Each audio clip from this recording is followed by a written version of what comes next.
Battles over tariffs and trade, populism on the rise. Those might seem like recent headlines, but a new book says these issues also describe a different moment in American history that still echoes today. It's called America's Founding Son, John Quincy Adams, From President to Political Maverick, and it comes from a very unlikely source. Bob Crawford, the bassist for the Grammy-nominated band the Avett Brothers, which has filled arenas and theaters nationwide for over 2 decades. He spoke with our own Bob C., Robert Costa, at the New York Public Library's Stephen A. Schwarzman building about his passion about our past and a president he sees as an underrated hero. In recent years, while on the road for his day job, Bob Crawford decided to embark on a new project. But instead of going the usual route for a musician, cutting a solo record, he chose history. So you wrote this book on a tour bus and backstage at venues? A lot of it, yeah. Backstage with the Avett Brothers, a band known for its soaring folk rock sound and its devoted following, people noticed. What did your bandmates, especially Scott and Seth, say to you when they saw their bass player becoming this historian on the side? They've always known this. They've seen this, because really this started in 2004 in a van reading, 700-page books about Martin Van Buren. The end result was a book, not about Van Buren, our nation's 8th president, but about its 6th, John Quincy Adams. For Crawford, the journey to publication was a long one. I'm Bob Crawford, and this is The Road to Now. Including conversations on his podcast with the likes of Ken Burns. That none of these things are without some kind of precedent. And historians who encouraged him to dig into the period between the American Revolution and the Civil War, and one of its central figures. The selection of President John Quincy Adams as your topic, it's somewhat intriguing to me because he's not George Washington, he's not John Adams, he's sort of the bass player of America's founding. He's someone who is key to the rhythm, but somewhat overlooked. I look at him as the bridge between Washington and Lincoln. The Civil War didn't just fall out of the sky and land on us. It was a long, slow, steady unwinding. And to understand that, you need to understand Adams and what he was up to and what he faced. Crawford's book, America's Founding Son, traces the transformation of Adams from a low point, being seen by some as a failed one-term executive, to a career in Congress after he left the White House, where he was an ally of the anti-slavery cause. He's the greatest public servant of the 19th century, hands down. What comes through in your book is your love of his humanity. Not just his accomplishments, but him as a person. He was a dark man. He was like this cranky curmudgeon, and this is important. He kept a diary that runs about 14,000 pages. Now, you didn't read all 14,000. Absolutely not. But a lot of them. Many of them. And he talks about his own doubts throughout the diary.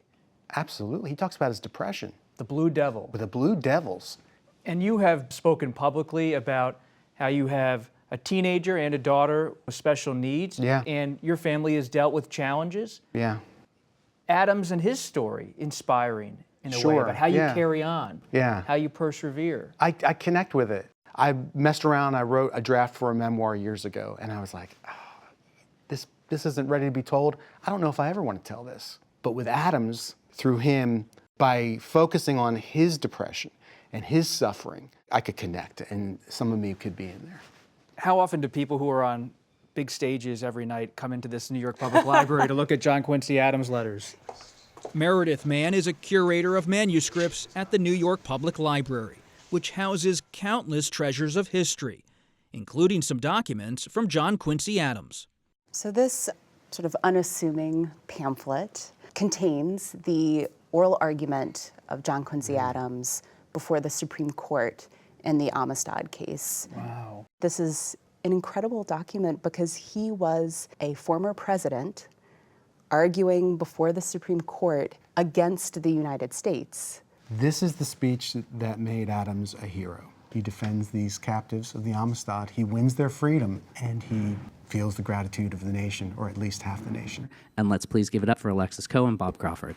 Crawford is now traveling that same nation, sharing Adams' story at events, If I may, Bob. Yes, sir. including one with a I was talking to CBS Seth Avett. correspondent. The 1850s have always intrigued me. So, I mean, I'm kind of looking in there. That's a sentence we hear a lot. Yeah. What's the difference between being on book tour and being on tour with the Avett Brothers? The Avett Brothers would never play 5 nights in a row. The busy home life, the busy band life. There's a sense that I have with this is we got to go all out. You know, this first book, maybe last book. No. I know you're already working on your next book. Go big or go home.